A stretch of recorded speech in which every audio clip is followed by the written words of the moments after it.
bem-vindo à Magna Licitações, eu sou o Henrique Serra e aqui a gente tenta sempre trazer um conteúdo voltado para o mercado das licitações. E hoje eu vou falar justamente sobre o capital, qual que é o capital social, o capital ideal para você começar a vender para o governo, beleza? Se você tiver alguma dúvida também, de modo geral, qualquer dúvida sobre licitações, eu quero saber se é uma dúvida sobre o pregão, eu quero saber como é que funciona isso, me dá uma dica sobre aquilo, a gente está aqui para te ajudar. Manda sua dúvida, manda sua dica, né? Pede uma dica aí que assim que eu acabar a minha pauta, eu já vou respondendo, batendo papo com vocês. E eu vou sempre respondendo na ordem que manda. Então, se você mandar primeiro, automaticamente eu responderei a sua primeiro, beleza? Vamos lá, pessoal. Antes da gente começar a falar em valores, eu vou tentar passar para vocês alguns conceitos, né? Como sempre, eu vou tentar sempre passar alguns conceitos para vocês aqui para facilitar. Vamos lá, pessoal. Então, qual que é o capital ideal para você vender para o governo? A primeira coisa que você tem que fazer é entender qual que é o ticket médio do seu produto. E o que é esse ticket médio? Deixa eu descer um pouco a câmera aqui que eu estou quase morrendo aqui. Então, qual que é o ticket médio do seu produto? E o que é esse ticket médio, galera?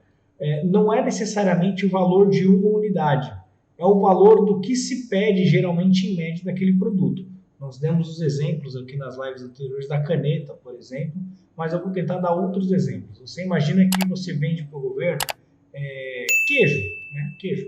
Ninguém vai chegar para você, um órgão público dificilmente vai comprar 100 gramas de queijo. Você vai ter que entender, ou talvez um órgão público pequeno compre, mas assim, de modo geral, um órgão público vai comprar 2, 3, 5 quilos de queijo. Então, naquele produto, naquele pregão, naquele órgão público, o ticket médio é tantos reais, porque ele vai geralmente pegar tantos quilos de queijo. Então, a primeira coisa que você tem que fazer é entender isso, né? Deixa eu pegar um outro exemplo aqui. Vou tentar trazer coisas que geralmente o produto ele tem um valor baixo, mas às vezes se compra em grande quantidade, né? Você pode pegar, a caneta já foi, não vou pegar a caneta não, mas uma resma de papel, água, por exemplo. Água, às vezes você participa de uma licitação onde está previsto lá um valor alto de água, 80, 90, 100 mil reais em água. Só que o ticket médio por pedido vão ser 2 galões. 2, 3, 4 galões no máximo, sei lá, dependendo do tamanho do órgão público. Às vezes pode chegar a 10, enfim. Mas, em média, você vai ter que entregar tantos galões, seja por dia, seja por semana. Então, cada pedido do órgão público vai ser na base de tantos reais. Isso vai te ajudar a entender algumas coisas, que eu vou entrar no mérito. O caso da água, por exemplo. Pô, Serra, mas o cara pede água 3 vezes por semana. O ticket médio, nesse seu caso, você vai ter que trazer para uma realidade mensal. Por que eu falo mensal? Porque o órgão público, ele compra as coisas e paga geralmente em 30 dias. E aí você tem um pedido, vou te dar um exemplo, de água, né, onde a entrega é constante. Você faz, sei lá, uma entrega de 3 galões todos os dias lá no órgão público, ou, sei lá, semanalmente, enfim. Você tem esse pedido médio, né, essa ideia de, vou fazer entregas frequentes. Entenda que até a primeira entrega que você fez, você receber por ela, você vai ter que esperar uns 30 dias. Então, você vai precisar ter dinheiro ou capital para bancar as entregas até 30 dias. Eu estou falando de um serviço, né, de um produto que é a entrega recorrente. Mas, parando para pensar em outras coisas que não são recorrentes, você tem que analisar o seguinte. Geralmente o órgão público ele pede aqui, eu estou querendo vender para ele, deixa eu pensar aqui, material móveis de escritório, né? Então, na licitação ele está prevendo lá uma construção de um prédio. Então está construindo um órgão público novo, do zero. Então provavelmente ele vai comprar tudo de uma vez.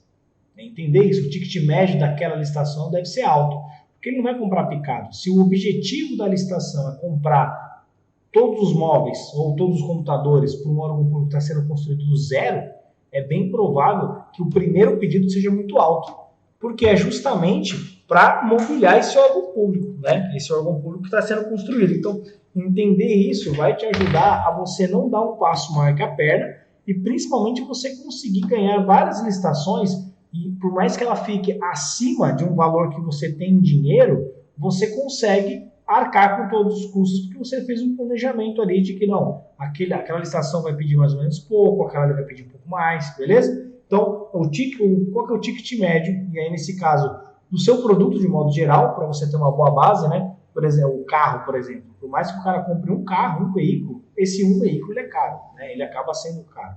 Agora, quando você pega um produto mais barato, uma unidade dá para você bancar. Então, do produto, do ticket médio, você tem capital para bancar aquele produto. E aí, de cada licitação, quanto que geralmente é pedido, né? Tem licitações que, pela finalidade, você já entende que vai pedir tudo de uma vez.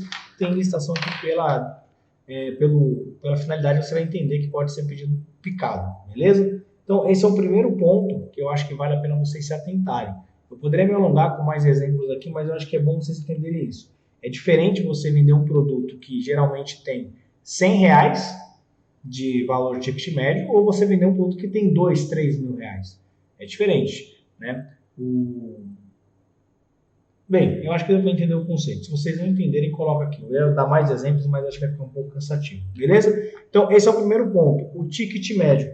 Outra coisa que vocês têm que entender, que essa já entra um pouco mais, não só do órgão público, mas do produto em si, é que existe uma diferença grande entre... Eu separo, basicamente, todos os produtos nessa linha, assim, né, nessa divisão.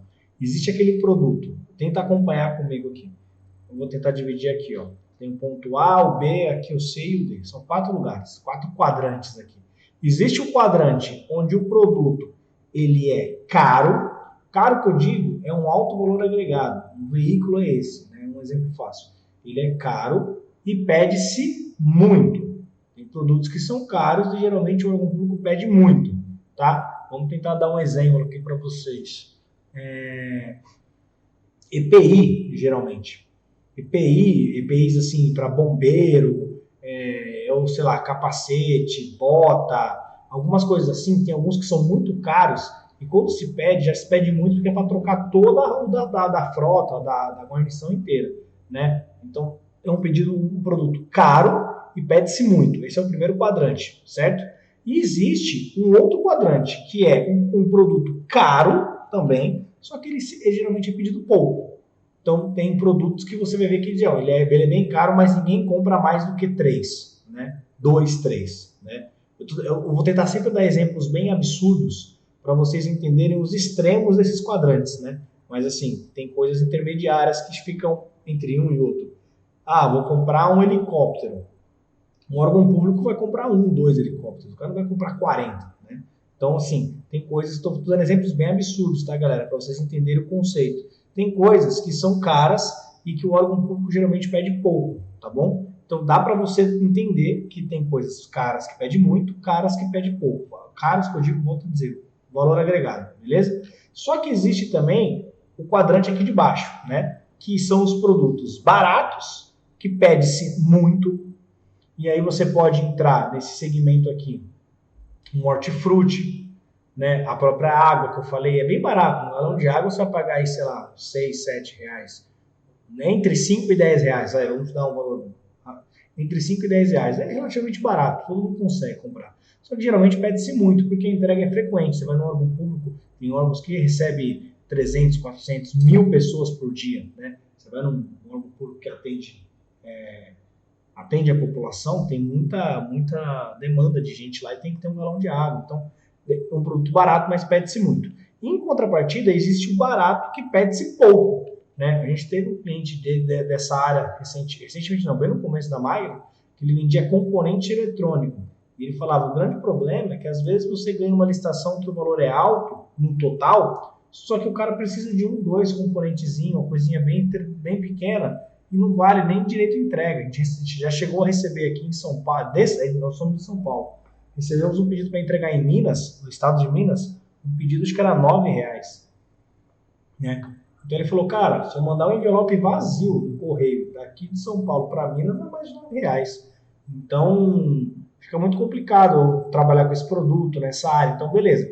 Aí eu vou falar para você, entendeu isso? Tem o certo, tem o errado? Não, tem a estratégia certa para cada um desses produtos, desses quadrantes que eu falei para vocês. Claro que uma estratégia com um produto caro que vende-se muito, ela é uma estratégia mais tranquila. A estratégia é você ter capital, né? Ter dinheiro para poder conseguir bancar aí esses prazos para pagamento, beleza? Não é uma estratégia, uma condição, uma característica, né? Agora, quando você pega um produto caro que vende-se pouco, ele ainda também vale muito a pena. Por mais que ele é pedido de pouco em pouco, você tem um raio de atuação muito grande, porque ele é caro, ele tem um alto valor agregado, então o frete não impacta muito. Então você consegue vender no Brasil inteiro. Então é um produto que dá para você trabalhar legal. Ah, mas e o produto barato que pede-se muito? Esse aqui é uma estratégia um pouco diferente. Geralmente quem trabalha com esses produtos são empresas regionais, né? O que é uma empresa regional? Referente a um órgão público, né? Então, assim, você não vai ver uma empresa muito longe ganhando uma licitação para esse tipo de produto. Por quê? Fica muito custoso para ela entregar. Hortifruti, de modo geral, é um exemplo muito fácil. Marmita, hortifruti. Você não vai ver uma pessoa, uma empresa ganhando lá do, sei lá, a 3, 4 mil quilômetros de distância para entregar hortifruti. É muito difícil. Por quê? Porque não dá, a logística é muito complicada, é um produto muito barato, ele pede-se muito, mas ele é bem baratinho, então a entrega é muito frequente, a água, exemplo claro, hortifruti, às vezes alface, sei lá, você tem que entregar constantemente. Então, a característica desse segmento aqui são empresas regionais, empresas que estão ali dentro de um raio de atuação de, sei lá, dependendo do produto, 50, 100, 20 quilômetros, depende do produto, entendeu? Então, estou dando os extremos, galera, para vocês entenderem. E aí cada produto ele vai se encaixar nesse quadrante aqui, um quadrante, né? Um pouco mais ao extremo de um pouco mais para o centro, um pouco mais para baixo, um pouco mais para cima, mas para vocês entenderem. E esse produto aqui, Sérgio, que você falou, que é o que barato que pede-se pouco, esse também acaba sendo bem regional. E uma característica da galera que trabalha com esse produto é que ela não trabalha só com este produto, ela trabalha com vários. Então ela tem uma gama de produtos muito grande. Então ela vende dentre esse e outros vários produtos que no final das contas, quando você olha o balanço das empresas, né, o faturamento, acaba que depende muito da estratégia que ela usa, mas não necessariamente essa empresa que tem um produto que é barato e pede-se pouco, está ruim, porque ela não trabalha só com aquele produto. Né? Se você for depender só dele, realmente talvez você tenha um problema. Mas se você tem uma gama de produtos grandes, você consegue ter um faturamento tão bom quanto qualquer outro. Né? Então, você entender em qual quadrante está o produto que você quer trabalhar, não quer dizer que você, eu identifiquei meu produto no quadrante aqui, sei lá, que ele tem um valor baixo e pede-se muito. Isso é ruim? Não, não é ruim. Você tem que entender estratégia de trabalhar com ele. Tem mercado para todo mundo, tá? Todo mundo vende, todo mundo ganha dinheiro. Dá para você escolher, entender. Entende o produto, traça a estratégia para ele. Não adianta você falar assim, não, eu quero vender marmita, eu estou em São Paulo, eu quero vender marmita, sei lá, no Pará. Não, meu amigo, não vou conseguir, né? Não vou. Então, tem que entender que a realidade do meu produto, do meu segmento, ele é uma coisa mais regional. Então, eu vou vender aqui nos presídios da região, vou vender talvez num órgão público que peça marmita, em umas escolas, enfim, coisas assim, beleza? Então, eu vou tentar trazer uma coisa mais regional. Ah, Serra, mas na minha cidade, na minha região, não tem um órgão público que compra marmita.